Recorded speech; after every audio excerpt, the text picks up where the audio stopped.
There's a silent revolution happening in the Australian financial landscape. By December 31st, 2026, the number of self-managed super funds in this country is forecast to surpass 700,000. We're talking about nearly $1 trillion in assets under the direct control of everyday Australians. But here's what the mainstream media is missing. The face of the SMSF trustee has changed. It's no longer just a 65-year-old retiree. In 2026, the fastest growing age bracket for SMSFs is 35 to 45 years old professionals. These are people who realize that outside of their home, their super is their largest asset, and they're tired of leaving it in the hands of underperforming industry funds. Today, I'm showing you why high net worth individuals are using SMSFs to build property fortresses and what the new Div 296 tax rules mean for your strategy. I'm Roy, and this is Roy Talks Property. Why are 35-year-olds suddenly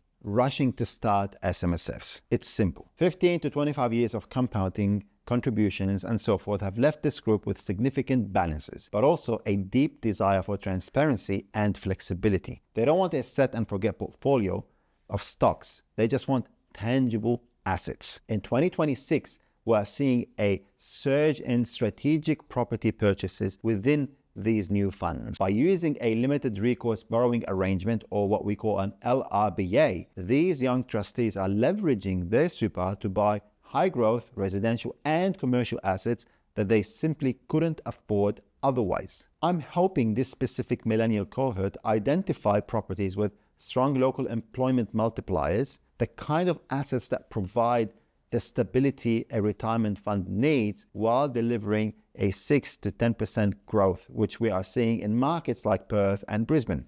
But now let's talk about the elephant in the room. If you are a high net worth investor, you need to circle July 1st, 2026 in your calendar. That is the official start date for the Div 296. This isn't tax advice, by the way. This is a new tax that targets superannuation balances that are above 3 million. Essentially, any earnings on the portion of your balance that exceeds 3 million will face an additional 15% tax, bringing the effective rate to 30%. For many high net worth individuals, this is a signal to reposition. We're seeing trustees realize gains early or adjust their contribution strategies ahead of the first measurement date, which is June 2027. This is where expert property selection becomes crucial. You aren't just looking for growth anymore, you're looking for tax efficient growth. Whether that means holding assets in different structures or targeting high yield commercial property to cover these new tax liabilities, 2026 is the year your SMSF needs a professional audit. With great power comes great responsibility, and the A2O knows it. The 2025-2026 corporate plan is explicitly focused on outstanding annual returns and illegal early release activity. They're using more sophisticated digital tools to detect unreported capital gains than ever before.